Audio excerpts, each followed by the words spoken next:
Tandem Nomads, episode 21. That's something I remember even now as we move and we have changes and we have difficult things that come up, is that we're still breathing, And most of the time we're more than breathing, right? Most of the time life is really great. But when things are up, we're still breathing. Welcome to Tandem Nomads, where inspiring expat partners from around the world share with you how they turn the challenges of relocation into great opportunities. So are you following your partner abroad for his or her career? Then Tandem Nomads is the place for you. Go to tandemnomads.com and sign up for the newsletter. Hello, Nomad Nation. This is Emel Deregi, and today I'm very happy to introduce you to Jodi Harris. Jodi, are you ready for the ride? Yes, I am. Jodi is American, grew up in Texas, Austin. Since then, she has been living in Madagascar, Washington, D.C., and today she lives in Japan with her husband and 3 kids. Jodi graduated from her master's in social work and started her career as a clinical social worker. She provided counseling and psychotherapy to immigrants in the U.S. When her husband got his first job abroad, she was pretty sure that she would easily be able to convert her skills to the countries where they would be going to. It turned out to not be that easy, but Jodi took the time to define her strength and reflect on herself. By the end of her first year in Madagascar, she started her coaching business called World Tree Coaching that she has been taking with her everywhere else since. So, Jodi, this was a very short introduction of what you have been doing so far. What is happening today in your world, and is there anything I missed from your bio? No, I don't think you missed anything. Thank you for the introduction. And so now we are living in Yokohama, Japan. We've been here since August. This is actually our second time living in Japan. My husband and I first lived in Japan in 1999 and 2000, back before we had kids and we were teaching English. So now we're back here for my husband's job, and he's doing some training right now, and then we'll move into his regular position next summer. And we are loving it here. We're loving the opportunity to get to share Japan with our kids, because it was we were living in Japan when we got married, so it's such an important initial part of our relationship. So we're happy to be here now and sharing it with our kids and kind of getting to know the country again. This is wonderful. So can you take us through all the moves you did since you left Austin? Sure. It's such a crazy ride. We've actually spent much of the last 20 years abroad, and so I studied in Spain when I was in college, and my husband had worked in the UK for a little while. And then when we first met, we taught English in Japan, and then we traveled some, and we both did some of our graduate research in Belfast, Northern Ireland. But we began this phase of our journey where we were moving around for my husband's work in 2009 when he got a job with the U.S. Department of State as a Foreign Service officer, as a diplomat. And we moved first to the Dominican Republic, and our boys at the time were 3 and 1. And we were there for a couple years. And then we went back to Washington, D.C. for about 6 months, and our daughter was born there. And then we moved to Madagascar, and we were there about 2 years, just shy of 2 years. And then back in D.C. for a little while with a brief stop in Texas, and then now back to Japan. And we anticipate being here for possibly 5, but probably 4 years total. Wonderful. Yeah. So how was it for you the first time when you had to make this decision to quit your job and join your husband in this exciting journey? How was the process for you to make this decision? Right. Easy. Good. But I was naive. My husband and I, when we met, I had kind of I was so young when we met. I was 21 and he was 24. And when we met, before I met him, I had kind of made the decision that I always wanted a world of international travel. And I had made the decision that if I wanted to live like that, if I wanted to go from place to place and experience different countries and cultures, that I would be doing that on my own.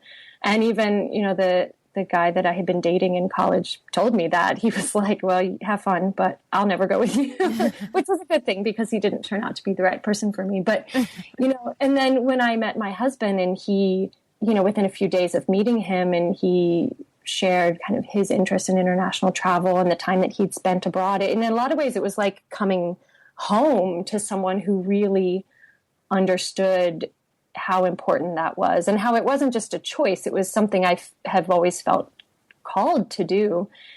And so, we really decided that as a couple, we would try to be abroad, to live abroad and to work abroad. And so, when he got the job with the State Department, that was something that we had been hoping for. And he really was interested in the position. And I felt that my career was really flexible and I could do it anywhere. And so I remember perfectly the day he called me when he had got the offer to begin training. I was working at a family therapy center and I wasn't completely satisfied with the job. I didn't feel like it was a really good fit for me, but I had given this presentation to my colleagues and I felt like it went horribly. And then I walked outside. I remember it was February. It was cold. I was walking home and my husband called me and he said, I got the call. I'm going and we're going to Washington, D.C. And I was so happy, because it was a dream that we shared. It was something we wanted to do together. Now that you're abroad, and I'm sure that in the diplomatic circle, you meet a lot of people, have a lot of networking events. If somebody asks you, what do you do? So how do you answer in 10 seconds? I say I'm a coach and I work with expats and to help them live more from the heart. This lifestyle can cause you to lose your footing. And I support people in finding that. And then for making strategies and developing strategies to maintain that footing. Because it wasn't always easy for me, I thought that it would be easy. And then when we went to the Dominican Republic for the first time, I realized it was a lot harder. It was a lot harder than I thought it was going to be. So what was difficult about it? I think the most difficult thing was just the loss of the definition of who I thought I was, and being respected for, I was a wife and a mother and we had a house and everything. But what I felt the most respected for was my profession, was my career. And I had my colleagues and people who knew me and I didn't realize how important defining myself by that was.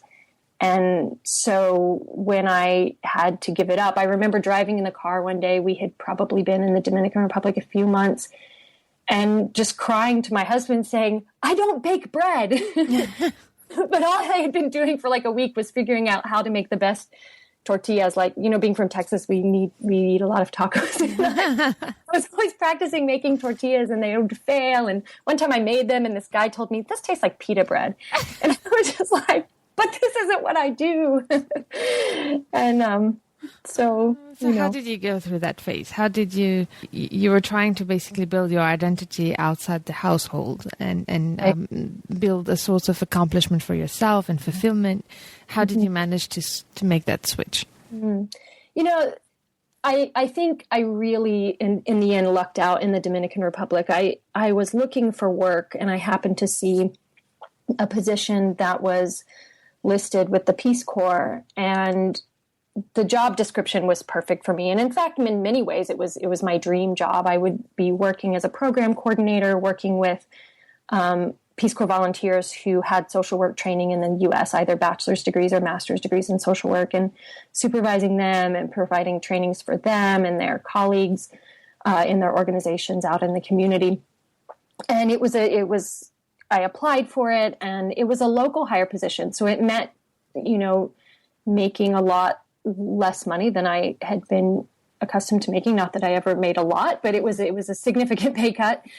But it enabled me to say, this is what I do. And not only this is what I do, but within my field. And that was something that definitely became important to me because I didn't go to get a master's in social work on a whim. I went because I believed in the work. I believe in the perspective of social work. And I love, providing space for people to share their stories and to grow and to gain insight. And so being able to find a position, even if it wasn't exactly what I had initially envisioned doing, but a position that I could love became really important. And I found that there. And I was able to have that job for the most of the time that we were in the Dominican Republic. You were talking about your pay cut. Was it an important factor, the financial part for you? Or was it more the fact that you wanted to do something you loved? It was more the fact that I wanted to do something that I love. And I actually, at that opportunity, had another position that I could have taken in the embassy that it was available that would have paid much more, but wasn't something that was really what I believed in. Yeah, it would have been a fine job, right? But it wasn't what I was meant to do. So, it's one of those things I think you learn in this lifestyle, particularly if you're the trailing spouse. It's not to minimize the significance of earning an income, right? I mean, I certainly think like, oh, I have 3 kids, or we're going to have enough money for their college or whatever. But at the same time, I felt we were in a financial position because of my husband's job that I could do what really mattered to me and that the money didn't matter that much. So how did you transition slowly to being a coach today? Right. So after we left the Dominican Republic, we were in Washington, D.C., as I mentioned, for several months, and my daughter was born. And one of the things that I realized is that the work that I was doing in the Dominican Republic, although I loved it, I was working, many, many hours in a job that I felt was very intense. It was a lot of work. And I realized when my daughter was born that perhaps in Madagascar, because I'm fluent in Spanish, but my French is mediocre, that it would be harder for me to find work there. And so I did something that was very difficult for me, but I took a year where I promised I wouldn't at all look for work. Maybe I would volunteer or explore things, but I used it as a year of reflection. And gave myself time to think about what I really wanted to do. And what I realized I really missed was sitting down with someone across from them and holding space for them to tell, their journey. I work almost entirely with expats, so a space to share that. And so with some thinking about how to make that happen, I started reading up on coaching. And because I already had the clinical background, it felt like a really nice fit. What have you been doing besides reading? How would you recommend to other women and men who are in tandem nomads and who are traveling the world with their partners and feel the same need you had, like the one of to reflect and figure out what they want to do while they're having this life? How did you do it, and how do you recommend what actions to take when we have to reflect on ourselves? Oh, that's such a good question. For me, it was making a conscious decision to slow down and to spend time thinking about and writing about what really mattered most. I've always had a really strong network of friends, for example, and I felt like that because of our moves, I wasn't feeling that that was coming to me in the way that I wanted it to. I wasn't taking the time for friendships that I wanted to. And so I just committed that I was going to make friends. And so that's one example. But, exercise was part of that, committing each day to doing exercise because that feels good. And I practice meditation. So meditating is, most days. And so that all of that put me in this mode of slowing down and savoring. And I think sometimes when you do that, then you see windows where before you wouldn't have noticed. You took care of yourself, basically, didn't you? Yeah, exactly. Well said. Yeah, because it's important. I think with time, especially when we're parents and mothers, it's sometimes we have a tendency maybe to forget to take care of ourselves. Right. And I guess this has helped you to just reflect and take the time to meet with people and meditate, do sports. And I think it's very important to have like healthy habits we can take with us in every country we go to. And I guess exercising, meditating is something you can do anywhere you go, right? Absolutely. Yeah. I really believe very strongly in the importance of developing rituals for people in our lifestyle. And, you know, that can be exercise, that can be meditation. For some people, you know, it can be something as simple as every night before I go to bed, I read for 10 minutes, you know, because those become your touchstones as you move. They become the things that don't change when every single other thing is changing. And we need that. We need that constancy. Exactly. Our lives are in a lot of changes. We're constantly going through changes, and consistency that we can build within us, I guess, is really important. Yeah. So when you travel from a country to another with your family and your husband, and how do you support each other when you go through the transitions? You know, in one word, probably, well, maybe two words, love and patience. You know, we do this thing, you know, particularly before we fly, because with 3 kids, and we tend to, except for the Dominican Republic, we're flying very long distances. And, you know, my husband and I will say to each other, we're in this together. Oh. And it's so easy to get short-tempered. You know, you're going to miss your flight, or so-and-so won't pick up his backpack and she's throwing a tantrum or whatever. And we just say, we're a team. You know, we're a team. We're in this together. Talking of that, as a team, do you have like each of you a specific role when you moving in a new country? And you know, I think a lot of this, you know, it has to do with just the nature of my husband's work, and there's a lot of bureaucracy that goes into to our moves. So he tends to take on the role of a lot of the paperwork and the signing and the passports and the scheduling appointments to meet with this person and that person. And my job is creating is as easily and as quickly as possible, at least initially, a home space that's comfortable for all of us. That's actually been something that's been kind of a surprise. Is I've always enjoyed food and cooking.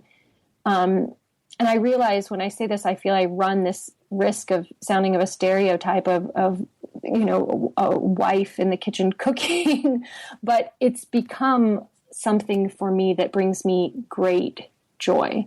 And the process of finding food for our family has been something that I never thought, you know, I used to just throw something in the oven or, you know, get takeout. But somehow this lifestyle has given me space to become a cook, and I enjoy cooking, and I can put meals together quickly. And it's become a way that I think that with all of the moving that I'm able to nurture our family. You've been going through different cultures, different countries, and different faces, and a lot of changes. So is there one moment that you consider as your toughest experience abroad? Yes. When we were in the Dominican Republic, in Madagascar, because Madagascar is so far and so isolated and the medical care is so limited, and especially because my daughter was only 2 months old when we went. My boys were older, but still young. I had this terrible worry that one of us would get sick or hurt there. And I think, you know, I'd been there maybe a week or two when I overheard someone at a party say, "Oh yeah, don't sever an artery here. You're dead." I was just like, oh my gosh. Don't do what? Sorry, can you? Don't sever an artery. You know, so don't be in an accident where you cut yourself here. Oh, and, okay. you know, because the feeling was that the healthcare was so limited. And so it was a worry, but not something that I ever envisioned would actually happen. But about a year and a half into our time there, my middle son got very, very sick. And he went from being a little under the weather to not able to stand or talk or move at all over the course of about 48 hours. Oh, that was scary.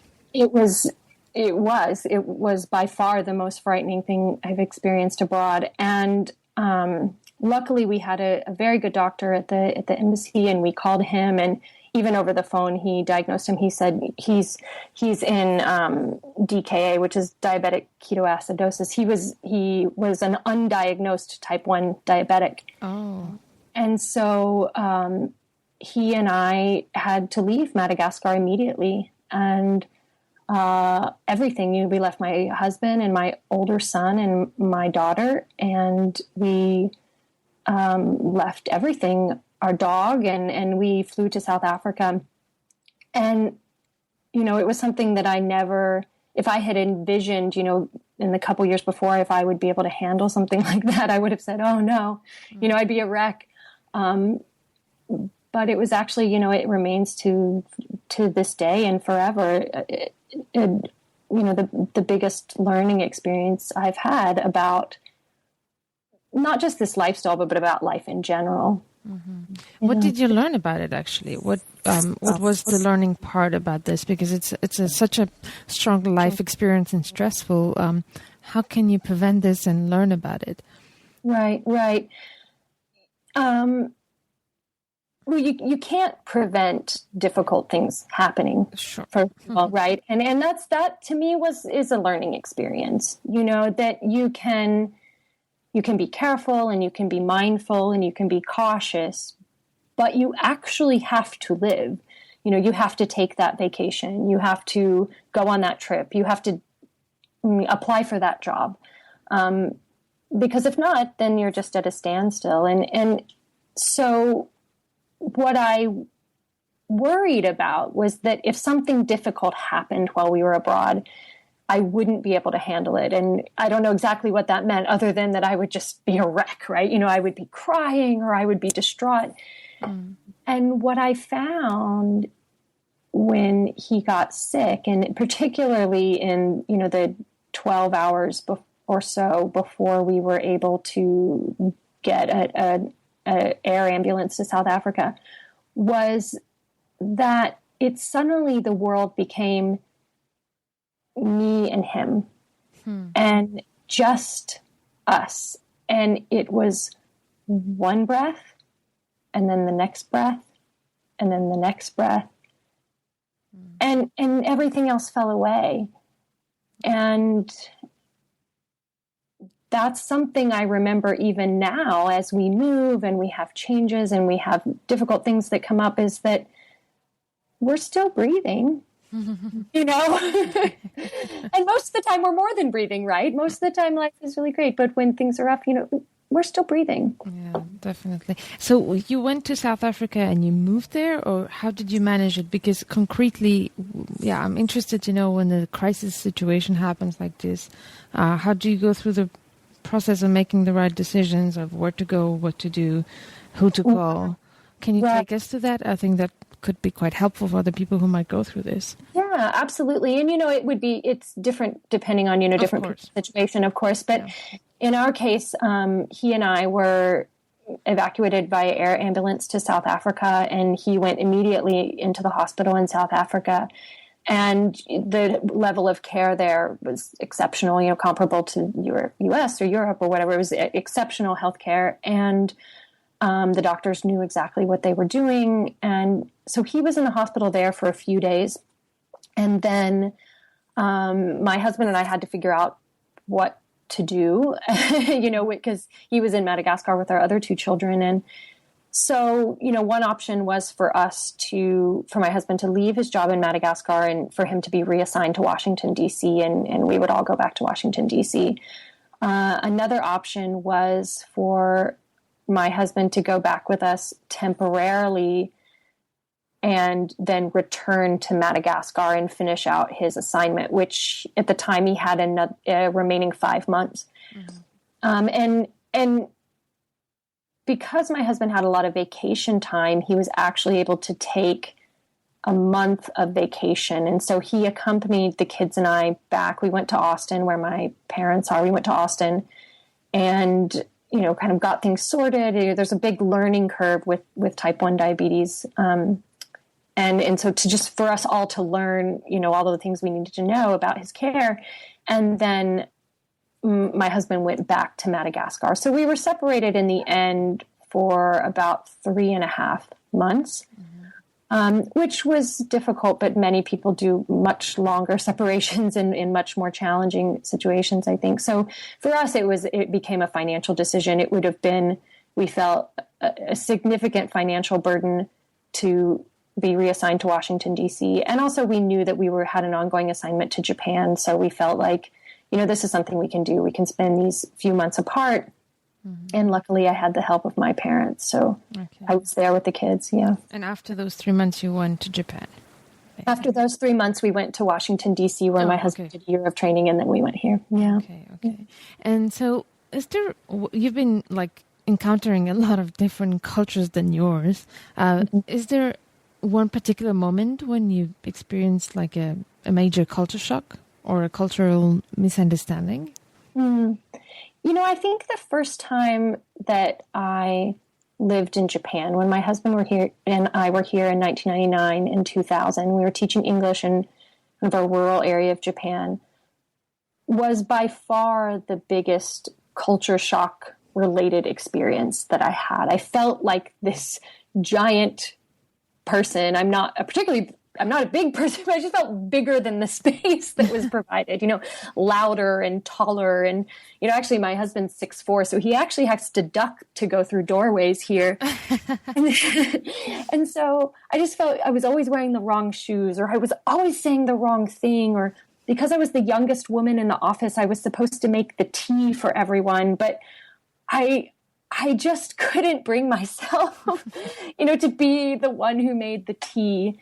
And I actually think, interestingly, our transition process has been smoother now because we had that initial experience with Japan and to kind of address some of the bigger culture shock issues. So how did you get introduced? For example, I like the example of the tea. I mean, this is such an important sign of respect in Asia, the person who presents the food or the tea, and it depends on the countries, but how did you get introduced to the fact that you had to do it, and how did you take it at that moment? Right. Oh, it's so embarrassing. I feel it's embarrassing because I feel like that, I just wish that, it's one of those things I'm like, I wish I could do it again. But, there was a woman who was close to my age, but not the youngest woman she was the youngest woman in the office, and it was her job to serve the tea. But when I came, I became the youngest woman in the office. And so one of the other women pulled me aside, and it was a school. We were teachers, and pulled me aside and said, Jodi Sensei, you should learn to serve the tea, and you can share it with the other teacher. She can do one day and you can do another day. And I said, I'm not going to serve the tea. I said, we don't do that in America. People should get their own tea. And I just think, in retrospect, I wish I had been more culturally sensitive. But at the time, I just, I think it's age and it's, all different things where, I feel, and now I could say, we don't really do that in our country, but I would do it now, I think, I wouldn't be the youngest anymore by far, but I think I would be more inclined to do it or share the job with someone. Yeah. And then I wasn't. Yeah. That's interesting. Yeah. It's a very fun example, I find, of misunderstanding. If nobody prepares you to that, how can you know it? I guess that's where experience of traveling brings you this awareness that sometimes some of the things that happen to you in the moment where you react, I know that sometimes somebody would tell me a sentence that would be very shocking for me, I would immediately react. And I think the more we travel, the more we have this moment where we try to reflect on what's happening. Maybe it's a cultural thing, Right. And the awareness comes with experience, I guess. Right. It's true. Yeah. And I think that in general, expats don't have the luxury of jumping to conclusions, right? We have to go through our mental checklist of well, could this be cultural? Could this be linguistic? Could this be, and in those seconds when we're going through the mental checklist, enough space and time exists that enable us to buffer and soften our interactions, How did you benefit from your experience abroad? I think Oh, in so many ways. I'm naturally, the first thing that comes to mind is I'm naturally kind of an impatient person. I like to move and I like to have things done, and I naturally incline towards go, go, go. And despite a life on the go, when you wake up every day and at least one thing is new, I mean, even if you live in a country for 3 or 4 years, at least one thing every day is new. Mm-hmm. And so you find yourself becoming more patient. And I think that has been a change that I would have been much less likely to have happen in my life if I had stayed in one place. Yeah. If you had an advice for our listeners who are starting in this nomadic life, what would be your advice to help them, make the best of this experience abroad and reach stability and fulfillment like you had to do when you started your journey? Right. I would say above all else, it's taking time for connection. And that's really two-part for me. Not, it's the first and obvious, connection to others. Take the opportunity. If you meet someone and you feel drawn to them, or you like something that they say, then invite them for coffee. So it's that mutual connection, but it's also connection when it comes to discovering yourself and connecting with what truly feels right and what moves you and what excites you. And then to use this experience at every turn and the freedom it provides as an opportunity to connect with yourself and with the world around you. Yeah. So for you, it's very important, I guess, to create the connections where you go, make friends, and take the time to meet people, have a drink with them, a cup of tea that you might have to serve. Yeah, right. I see. And how do you have the opportunity to mingle with locals? I do. It depends, on where we've lived and how easy that is. Japan provides a nice opportunity to do that, yes, because there's, there's more kind of, the socioeconomic situation is more comparable to the U.S., and it can be harder to build strong relationships with people of your host country if there's significant gaps in socioeconomic status. I mean, it's just a fact. Yeah. But yeah, I mean, we do the best to do it in the ways in which we can, and, make friends where we can, regardless of where they're from. A lot of times our best friends become other expats from countries we've never been to. So before we say goodbye, I'd love to go through the spinning round with you. Do you know what's the spinning round? Yes, I've heard it on the other ones. But good. I can't, I remember there is one, but now I can't remember what it is. But yes. Good. So are you ready? Yes. Okay. What are your plans for the next coming 2 years?